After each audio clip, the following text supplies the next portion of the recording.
Everyone knows Medusa, the monster with snakes for hair, a creature so terrifying that one glance turns you to stone.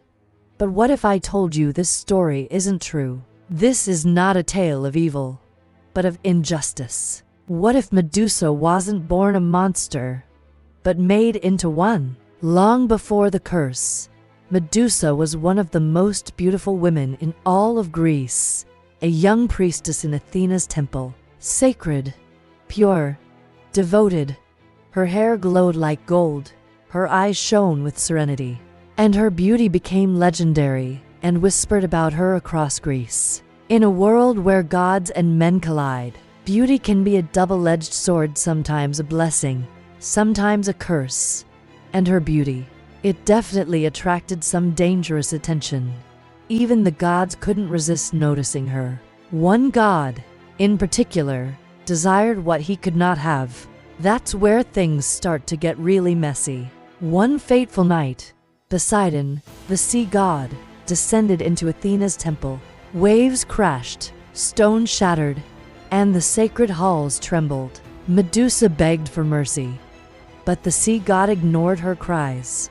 Broken and terrified, she had done nothing wrong, yet her life would never be the same. When Athena discovered what happened, her fury did not fall on Poseidon. Instead, she turned her wrath on Medusa, the innocent victim. In a flash of divine rage, Medusa's golden hair twisted into living serpents. Her soft skin hardened like marble, transforming her into something unrecognizable. Her voice faded, replaced by a whispering, ancient hiss. Her eyes turned into weapons, curses that could turn anyone who dared to look at her into stone. Where beauty once lived, now stood terror. Where life once shone, now lay isolation.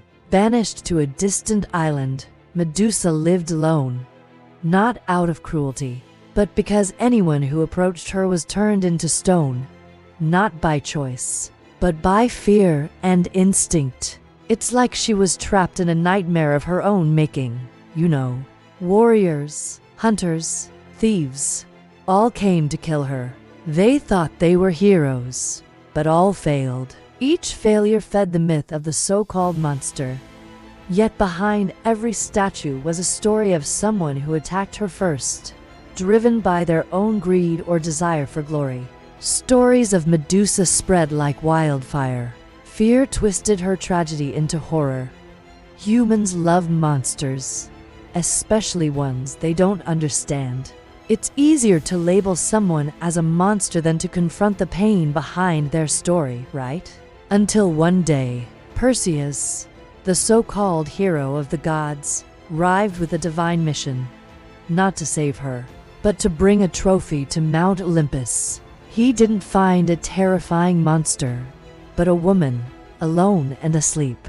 One strike took her life, yet even in death, Medusa's story didn't fade away. Isn't that wild? Even in death, Medusa was powerful. From the blood of her severed head emerged to magnificent beings. Pegasus, the winged horse, was born, and Chrysaor, the golden giant. Even the gods could not deny her power. Athena herself placed Medusa's head upon her shield, a symbol of warning and protection. Was it revenge, or a late attempt at redemption? Medusa was a symbol of beauty rising from tragedy. She was a woman the world ignored, a woman whose pain transformed into power, and that power turned into fear for others. So, the next time you see her face, remember, sometimes monsters are just those the gods chose to silence. Was Medusa really a monster? Or was she a victim, punished for a crime committed against her? A woman changed by divine cruelty and remembered only for her curse. But maybe now you get it, her curse wasn't born from evil. It came from pain. She was a woman the world refused to hear, whose suffering became strength, and whose strength sparked fear in others. So, when you see her face, think about it. Sometimes, monsters are just misunderstood souls. Her curse wasn't evil. It was simply pain.